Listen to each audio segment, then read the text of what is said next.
ሰላም ይብዛላችሁ ውድ ወገኖቼ ባላችሁበት ስፍራ ሁሉ ወንድማችሁ የጌታ አገልጋይ ቄስ ኃይሉ ዘሪሁን ነኝ። ዛሬ አንድ ነገር ለማለት ነው በፊታችሁ የቆምኩት። ሐዋርያዊት ቤተክርስቲያን የምትባል ኢትዮጵያ ውስጥ አለች። ይቺ ቤተክርስቲያን መክሊት የሚባል የንግድ ሲስተም አላት። ይሄ ሲስተም ደግሞ ህዝብን ምዘርፍበት፣ ህዝብን ምታስጨንቅበት ሲስተም ነው። ሲስተሙ ደግሞ ምንድነው የሚባለው? የአባቶች መክሊት፣ የእናቶች መክሊት፣ የወጣቶች መክሊት በመባል ይታወቃል።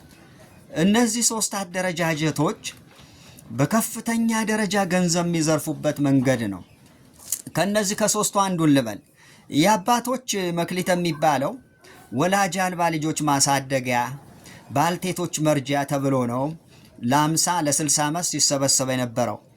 አንድም ቦታ ላይ ቤት ሰርተው ልጆች ሲያሳድጉ ጧሪ ቀባሪ የሌላቸው አሮጌቶችም አዛውንቶችን ሲያሳድጉ አናይም።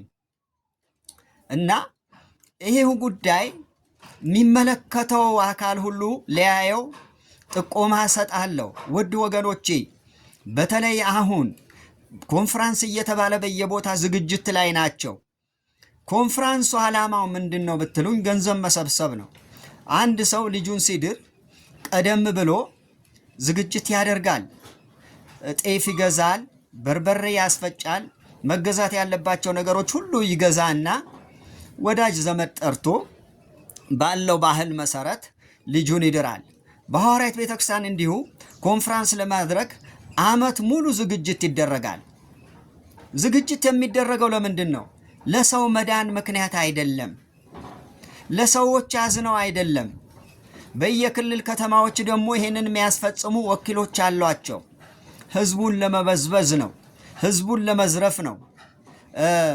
ትልልቅ ኮንፈረንስ የሚደረጉባቸው ቦታዎች አሉ። አንደኛ ዋራ ነው፣ ሁለተኛ ገንደባ ነው፣ ሶስተኛ ሐዋሳ ነው፣ ሌላው በየክልሉ ነው። እባካችሁ መቼ ነው የምትነቁት? መቼ ነው በቃችሁ የምትሏቸው? እነዚህ ሰዎች የማክሊት ባሪያ ሆናችሁ የምትኖሩት እስከ መቼ ነው? መክሊት ማለት እኮ ንግድ ነው። አንድ መርካቶ ሱቅ ከፍቶ የሚነግድ ሰው እንኳ በጣም ከሚገርማችሁ ነገር ግብር ይከፍላል ለመንግስት፣ ሰራተኛ ቀጥሮ ያሰራል። እነዚህ እኮ ገቢ እንጂ ወጪ የሌለባቸው ሰዎች ናቸው። አሁንም ሌላ ሲስተም ዘርግተው እየመጡ ነው። አንድ ቪዲዮ ላይ ሳይ ሰሞኑ ሐዋሳ ላይ አንድ ኮንፈረንስ ተደርጎ ነበረ።